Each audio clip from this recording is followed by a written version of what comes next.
Are you excited? I'm excited. It's Halloween! Okay, so I've cleared everything off of my desk for my Dark Academia transformation video, which was kind of sad because I loved how that transformation turned out, but not to worry because this time we're still gonna be going for that Dark Academia aesthetic, but this time it's just gonna have more of a distinctly Halloween vibe. Okay, so with that in mind, I have a few DIY projects for us to get started on. Alright, so first we're going to be starting with the bat jar because quite frankly, I'm just curious to see if this is actually going to turn out the way I've pictured it. So first, I cut out a few bats from black construction paper. I tried out a couple different sizes to make sure that they were big enough to tell what they were, but small enough not to be rubbing up against the sides of the jar. Also, I just want to point out that while I was doing all this, I was rewatching Sherlock because, I mean, that's basically the epitome of combining spooky Halloween vibes with Dark Academia. And when I was speeding up all this footage for the time-lapse, I could literally hear the audio in the background, and it was just Benedict Cumberbatch with a super squeaky voice, and it made me so happy. But yeah, great show if you're trying to get into this aesthetic or get into the mood for Halloween.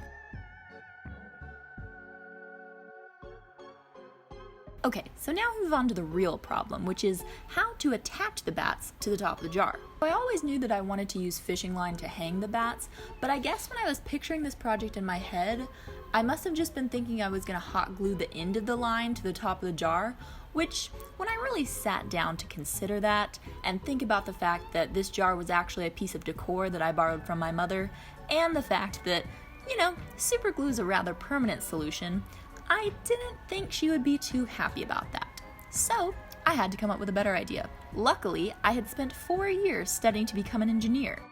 I traced a circle out of the remaining construction paper, slightly smaller than the circumference of the top of the jar. Then after stringing the line through the bats, I punched holes in the circle, threaded the other end of the line through those, and I tied knots to keep everything in place. I covered the circle in double-sided sticky tape for easy removal. Okay, the bat jar is finally done. And actually last night I learned it is called a cloche. And the last piece is actually this magnet that my dad had. It serves no practical purpose, but it just kind of gives it a very finished look, like it's not just a jar that I flipped upside down. Okay, next I'm going to work on my bulletin board display. So I have this, it's actually a tablecloth that I got off of Amazon, but it is super cool. It is a lace spider web with all these stars and spiders on it. And then my brother helped me tape these little plastic spiders crawling towards it. The next couple of projects are going to require a lot of painting. So the first one that I want to work on is my spooky centerpiece.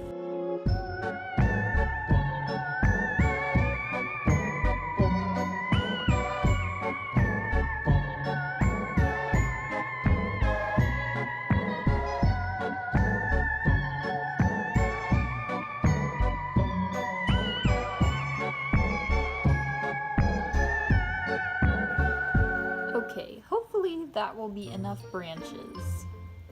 I feel like a kindergartner doing one of those, like, handprint turkey things.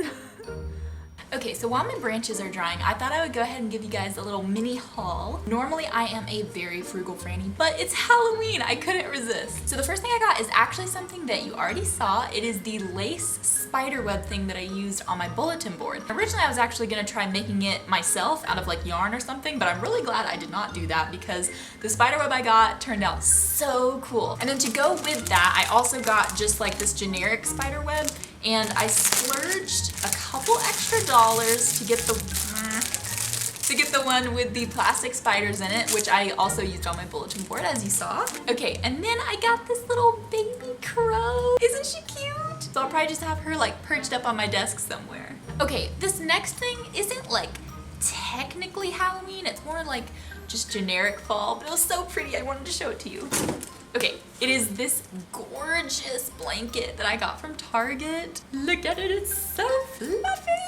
So I got this because I realized when I was filming my readathon video that we do not actually have a single aesthetic blanket in this entire household. It is literally all like old, just generic brown blankets. So I went ahead and got this, and hopefully I'll be able to use it in future like cozy reading vlogs. The one caveat with this is I didn't realize this was actually a very delicate material, because in the picture online it kind of just looked like regular felt, but I don't know if you can see, but this is like, my mom would probably know what this is called. I don't even know what this material is. Acrylic fringe? I don't know. But this is like, you have to be super duper careful with it, like dry clean only, that kind of deal. So hopefully I'll be able to take care of it because it's really pretty. Okay, so this next thing is a little bit out of the box. It's this like cardboard chandelier thing that I got from Target. It is so cool. I'm so glad I got it. It's just these like cardboard pieces that you put together and you can hang from the ceiling. And it's really cool. It has this like skull motif in the middle. I don't know for sure if I'm gonna use it in this video, but I have special plans for an upcoming video that I'm definitely gonna use it in.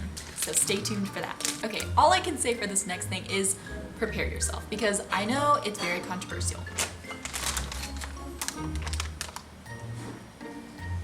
I know that there are some people who absolutely hate these things, but in my opinion, you can't do Halloween without them. And as you can see, my brother and I have literally eaten almost the entire bag, so it's good that I'm doing this now.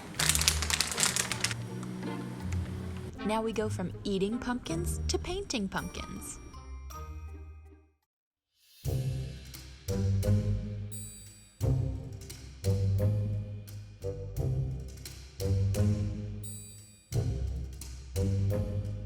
And this is about the point when I seriously started to regret not just spending the extra $4 on a can of spray paint.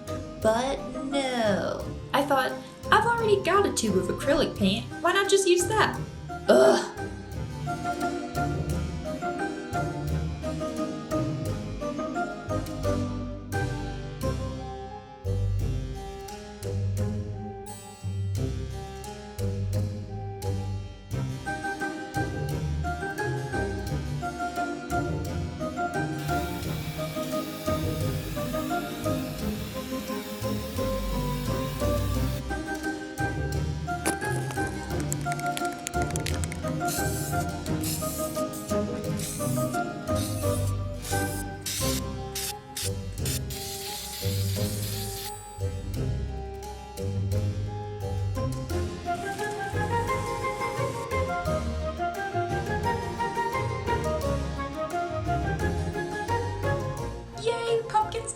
Now it's time to put it all together.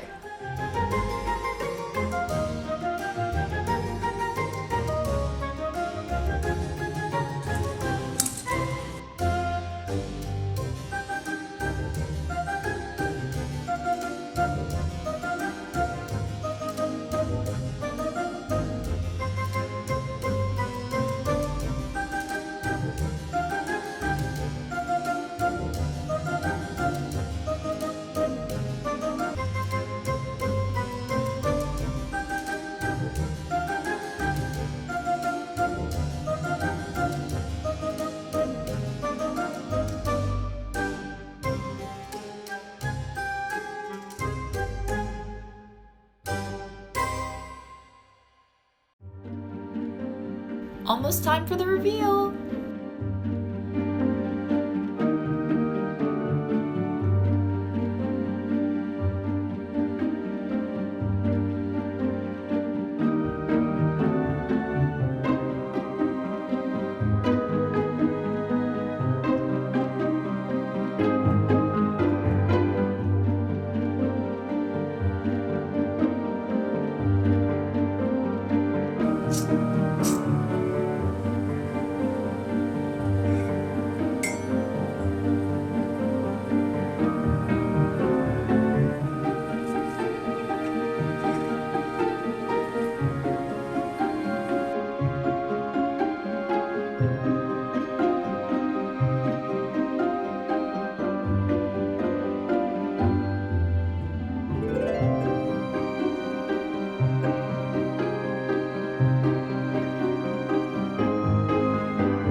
Thank you so much for watching. I hope you had as much fun decorating as I did. Let me know down in the comments what your favorite Halloween memory was growing up, or if you didn't celebrate Halloween, then let me know something you would like to do in the future. Also, I just want to say thank you so much for 500 subscribers. I cannot believe it. I've had such a fun time getting to know you all through your comments, so please keep those coming. I love chatting with you. I hope you have a wonderful rest of your spooky season. Bye!